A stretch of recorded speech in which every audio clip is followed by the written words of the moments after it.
What is up, everybody? This is Ambulance Boy, and today I'm going to be showing you guys my M65 field jacket collection. So, first off, this is a Vietnam era M65, genuine issue. And the one thing you're probably going to notice right away is the brass zippers. Now, these were really popular because they were just really heavy duty and they lasted forever. The only problem with them was they weren't as concealed, but that's also why they had this here, so you could just cover up the zipper.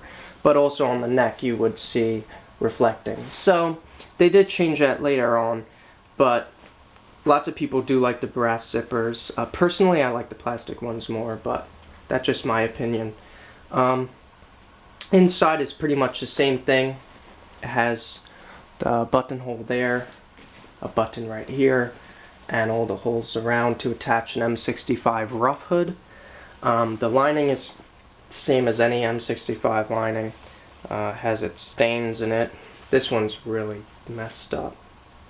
I might have to get a new one. Right here for the adjustment strings, there was no like shoelace finish to it, so it's just all frayed at the end. Also, there was no metal grommet to house the adjustment rope, so as you can see, it just comes right out of the fabric.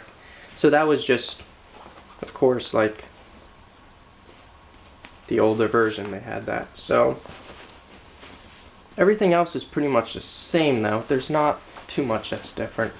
It does have the nice hand covers right here, which I really like.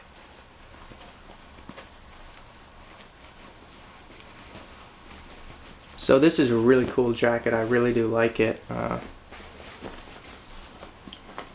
Especially like just the history behind it. So I like getting things with history. So that's my first M65 field jacket. Literally my first one. Here's another one I got. This one is... I do not know the history behind this one. All I know is that the person's name was Bennett and his name was removed, but the US Army logo is still there. So this one, I believe it's a little bit newer because it does have some things that are different, which I'm going to show you.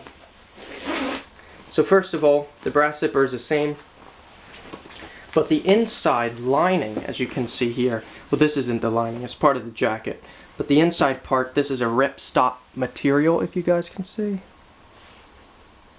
Yeah, you can see that. Also, we do have the metal grommet holes, as well as the shoelace finish, no fraying at the end. So it did have some different things, though of course different manufacturers made each jacket differently, since the government used different like contracts to different companies to make their military items. So yep, his name was Donald Bennett. So this was made, let's see here, where are we? Well, I cannot, does not say who made this jacket, so that will be a mystery. We won't know who made the jacket.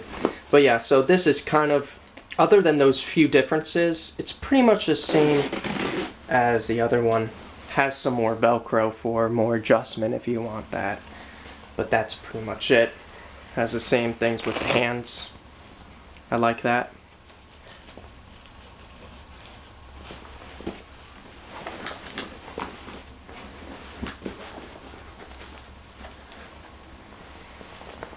Next up, we have a very iconic one, which is the Woodland Camouflage.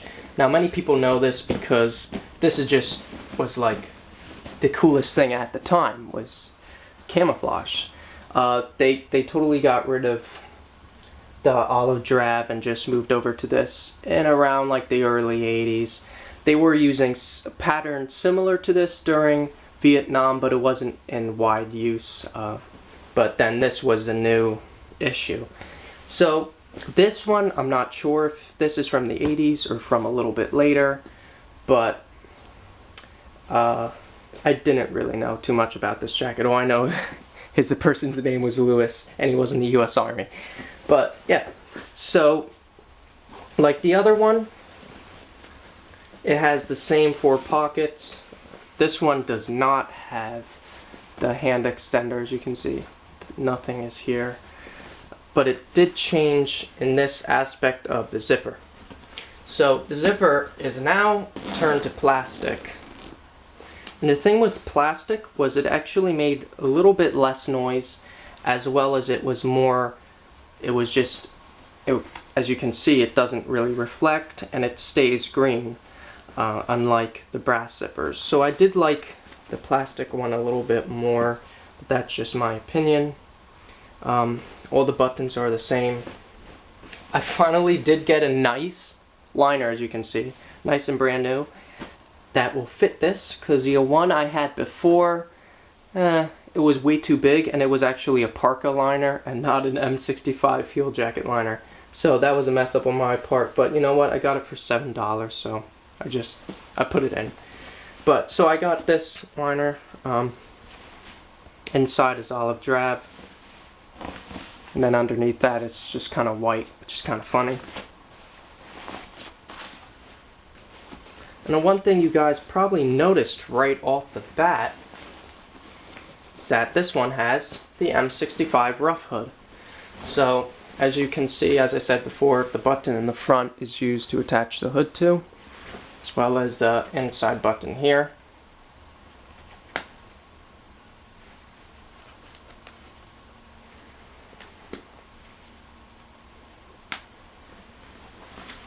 And then the buttons inside and on the outside. So this jacket I do use very often. It just keeps me warm, and it's just really cool, iconic jacket, so I like it. And this has the hood inside, which I'm not going to take out because this is all attached.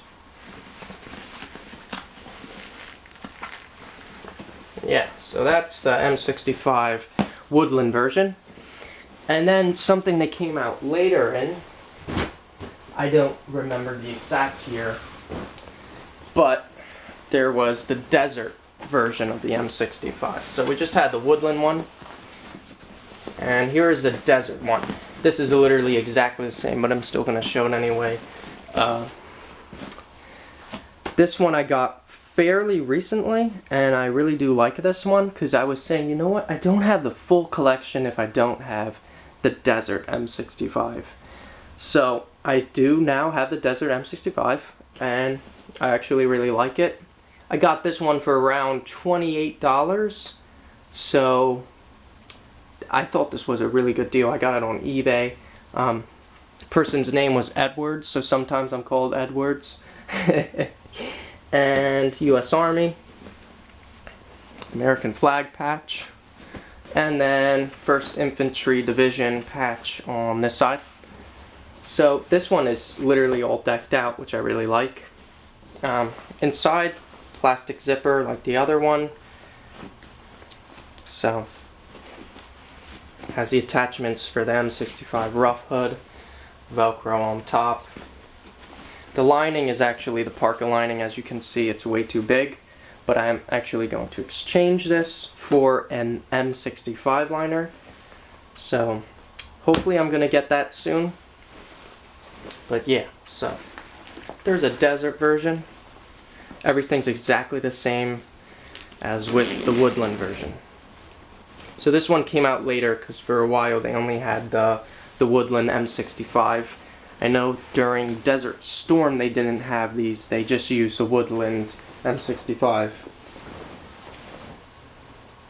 And then there's also some other jackets like the ACU version, but I don't have one of those since I didn't like ACU that much. But last but not least, we have the Rothko.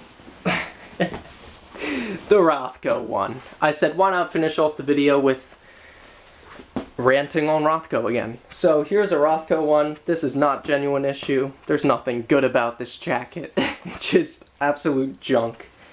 The extenders, check that out. Got less than an inch right there compared to how it's actually supposed to be. Look at all that nice fabric there. Not only that, compare the chest pocket size. Look how nice and big this one is. Look how small this is. This one can barely fit a smartphone inside. Buttons are big. The strings are stupid. And we don't even have any place to attach the M65 rough hood. So that's another downside with this. And you guys, if you have not watched my other video about my review with this against the genuine issue, I would suggest watching that. I'm going to leave that at the end of this video. So you guys can check that out. I hope you guys liked this video and maybe got some ideas about the M65 jackets. And if you want to buy one, I would definitely say go for it. You shouldn't really pay above $40 for it. If you want a good one, you might pay $40, but you should get one for under $40. I would always suggest going to an Army Navy store, just seeing if they have any good prices, or if they are willing to negotiate. Or if that doesn't work out, you can always go to a flea market, because flea markets are just the best. That's where I actually got this one for. Got that for $7. You can't beat that price, and it's still in really good condition. So yeah. So again, hope you guys like this video. Please like and subscribe, and I will be coming out with some more cool things pretty soon. See you guys later.